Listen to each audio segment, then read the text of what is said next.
শবে কদর পাওয়ার সহজ উপায় কি? শবে কদরের রাত যেহেতু একেবারেই চূড়ান্তভাবে ফিক্সড কোনো রাত নয়, সেজন্য শবে কদর পাওয়ার উপায় হলো রমজানের শেষ দশকের প্রত্যেকটা রাতে ইবাদত করা। প্রত্যেকটা রাতে ইবাদত করার যদি সুযোগ না হয়, তাহলে কমপক্ষে বেজোড় রাতগুলোতে ইবাদত করা।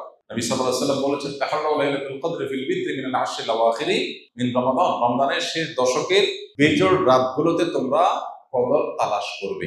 তার মানে এর মধ্যে যে কোনোটা হতে পারে। আল্লাহ তাআলা বিষয়টাকে উজ্জ্বল রেখেছেন কেন?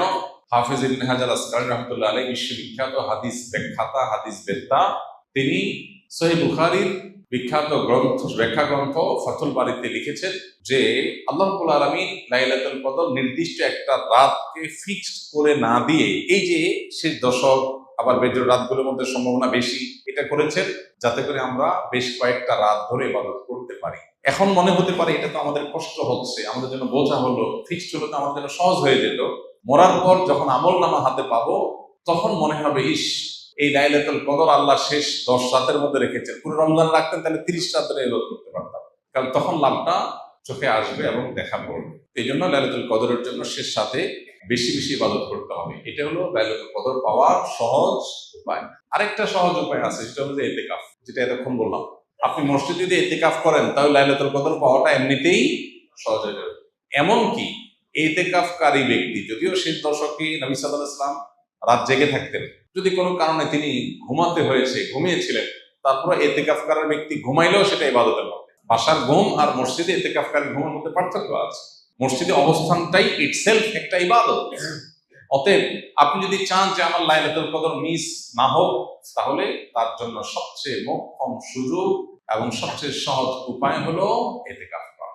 ইতিকাফ অত্যন্ত প্রেমময় একটি ইবাদত, যেটা খুব ভেতর থেকে ফিল করা যায়। আল্লাহর সাথে একান্তে কথা বলা যায়, অনুভব হবে যে আমি আল্লাহর ঘরে আছি, আল্লাহর ঘরে হাজির হয়ে গেছি। সবাই বের হয়ে যাচ্ছে, আমি বের হচ্ছি না, কারণ আমি আল্লাহর ঘরের বন্দী, নিজেকে বন্দী করে ফেলেছি। অন্যরকম এক ফিল আসবে ইনশাআল্লাহ। রমজানে কাজা হওয়া রোজা মা বোনরা কখন রাখা সর্বোত্তম হবে? সবচেয়ে উত্তম হলো সওয়ালের মধ্যে রেখে ফেলা, যত আগে রাখা যায়।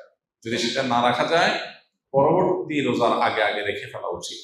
আয়েশা রাদিয়াল্লাহু তাআলা আনহা তার ভাঙতি যে রোজাগুলো হতো, সেগুলো তিনি পরবর্তী রমজানের আগে শাবান মাসে রেখে ফেলতেন। তিনি এর মধ্যে রাখতে পারতেন না কেন? কারণ নবী সাল্লাল্লাহু আলাইহি ওয়াসাল্লাম তার সাথেই থাকতেন, এবং নবী সাল্লাল্লাহু আলাইহি ওয়াসাল্লাম সাথে থাকার কারণে, স্বামীর সাথে থাকার কারণে স্বামীর হাজত বা প্রয়োজনকে মাথায় রেখে রোজা রাখতে সুযোগ পেতেন কম। এদিকে শাবান মাসে নবী বেশি বেশি নফল রোজা রাখতেন, ওই সুযোগে তিনি তার রোজাগুলো রেখে ফেলতেন। এই জন্য শেষ সময় হলো পরবর্তী রমজান রাখা। কোনো কারণে যদি সেটাও কেউ না পারে, তারপরে রাখলেও আদায় হয়ে যাবে। রোজা রেখে কোন আমলগুলো করলে সওয়াব সবচেয়ে বেশি? রোজা রেখে সবচেয়ে গুরুত্বের সাথে যে বিষয়টা খেয়াল করা দরকার, সেটা হলো সকল প্রকার গুনাহ থেকে বেঁচে থাকা।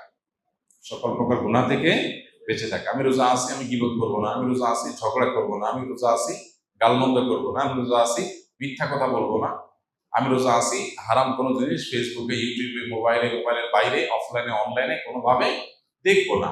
এই জিনিসটা হলো রোজার মধ্যে সবচেয়ে গুরুত্বের সাথে আমাদের করা দরকার। আমরা বেশিরভাগ মানুষ নফল আমল করি, ফরজের খবর নেই। আমরা কোরআন তেলাওয়াত করি, আমরা ওয়াজ শুনি, আমরা জিকির আজকার করি, কিন্তু আমি মোবাইলে হারাম জিনিস দেখি, ভিডিও দেখি, মিউজিক শুনি, ইচ্ছায় অনিচ্ছায় আমার জ্ঞাতসারে অজ্ঞাতসারে গুনাহ করি, তাহলে আমার রোজার পুরো ফজিলতটা নষ্ট হয়ে যায়।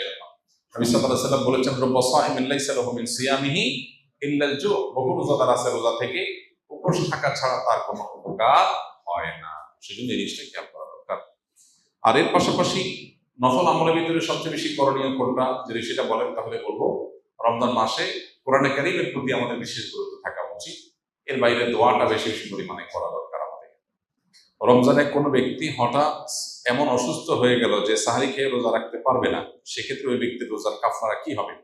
কারণ যদি আসলে রোজা রাখার মতো সামর্থ্য না থাকে, তাহলে তার কাফারা হবে যে তিনি এই রোজার জন্য পরবর্তীতে রোজা রাখবেন। আল্লাহ বলেছেন, ফামান কানা মিনকুম মারিদান আও আলা সাফারিন ফাইদ্দাতুম মিন আইয়ামিন উখরা। যে ব্যক্তি অসুস্থ হবে অথবা সফরে থাকবে, সে অন্য সময় সে রোজা রেখে দিলে আদায় হয়ে যাবে, গুনাহ হবে না। কিন্তু